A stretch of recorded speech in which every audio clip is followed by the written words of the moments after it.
নমস্কার। আশা করি আপনারা ভালো আছেন, সুস্থ আছেন। আপনারা সর্বদা ভালো থাকবেন, সুস্থ থাকবেন। তো এক শিষ্য আমাকে বারবার কমেন্টে বলেছে যে, "ওস্তাদ, আমার বন্ধুর গায়ে যে উপরা কোনো ব্যক্তি কোনো জিনিস দেবতা ভর করে, সেটা কিভাবে থামানো যায়?" সেক্ষেত্রে আজকের যে মন্ত্র দিচ্ছি এই মন্ত্রটি কিন্তু খুবই পাওয়ারফুল মন্ত্র। এই মন্ত্রটি হচ্ছে সুদর্শন চক্রবাণ।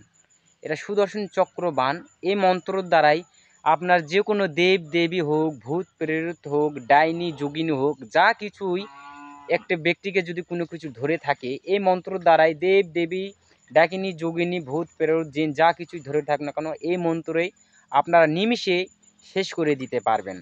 দেবতা হয়ে থাকুক বা জিন পরি যা ধরে থাকুক, তাকে নিস্তারে শেষ করে দিতে পারবেন। তার শরীর থেকে চিরতরে বিতাড়িত করে ফেলতে পারবেন এই মন্ত্রটির দ্বারাই। তো এই মন্ত্রটি খুবই পাওয়ারফুল। তো প্রথমে আমি স্ক্রিনে মন্ত্রটি দিয়ে দিচ্ছি। আগে মন্ত্রটি দেখুন, তারপরে আমি মুখও বলে দিচ্ছি, শুনুন। আপনারা মন্ত্রটি দেখলে এবং শুনলেই বুঝতে পারবেন যে এই মন্ত্রের ভিতর পাওয়ার কীরকম আছে। সব এগুলো ডায়েরির থেকে মন্ত্র দিচ্ছি। তো স্ক্রিনে প্রথমে মন্ত্র আমি দিয়ে দিচ্ছি, মন্ত্রটি দেখুন, শুনুন, তারপরে আমি নিয়মবিধি বলে দিচ্ছি। মন্ত্র হচ্ছে, ব্রহ্মা বিষ্ণু মহেশ্বর তিন দেবতার পূজা কর। কৃষ্ণ তার আজ্ঞা করি, কৃষ্ণের হাতের সুদর্শন চক্রবাণ।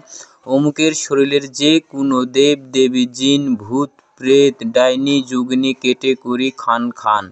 যেই ডাইনে মেরেছে টান, সে আত্মা টেনে আন। সে কার দোহাই? গোলক ব্যাসের শ্রীকৃষ্ণের দোহাই।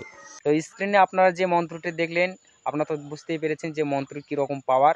তো নিয়মটি ভেঙে দিচ্ছি। নিয়মটি বলার আগে আপনাদের বলে রাখি, এরকম বিদ্যাগুলো পাওয়ার জন্য সব কিছু আমি ডায়েরির থেকে কিন্তু মন্ত্রগুলো দিচ্ছি। তো এরকম বিদ্যা পাওয়ার জন্য অবশ্যই আপনারা কমেন্ট করবেন, বেশি বেশি করে কমেন্ট করলে আমার ভিডিও বাড়ার আগ্রহ জাগে। তো আপনারা কমেন্ট করবেন, লাইক করবেন, ভিডিওগুলো বন্ধুবান্ধবকে শেয়ার করে তাদেরকে উপকৃত করবেন। তো নিয়ম হচ্ছে, তো কোনো ব্যক্তির গায়ে যদি দেবতা বা জিন পেরি বা ডাইনি যোগিনী অনেক কিছু, যা অনেক ধরনের শরীরে ধরে থাকে, যা কিছু ধরে থাকুক না কেন, এই মন্ত্রটি আপনারা মুখস্থ করে নেওয়ার পরেই ওই রুগীর উপর, যে ব্যক্তির উপর কোনো দেবতা বা যা কিছু ধরে আছে, সেই রুগীর উপর এই মন্ত্রটির দ্বারাই ৩ বার ফুঁক দিবেন। একবার মন্ত্র বলবেন একটি ফুঁক, দুবার মন্ত্র বলবেন ২টি ফুঁক। এই নিয়মে ৩ বার মন্ত্র ৩টি গায়ে, ওই রুগীর গায়ে ফুঁক দিবেন।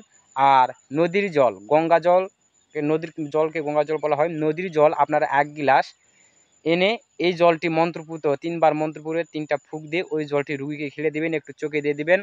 যত দেব দেবী, ডাইনি যোগিনী যা কিছু ওই রুগীর শরীরে ধরে থাকুক না কেন, ১ নিমিষে শেষ। তো অবশ্যই আপনারা বুঝতে পেরেছেন।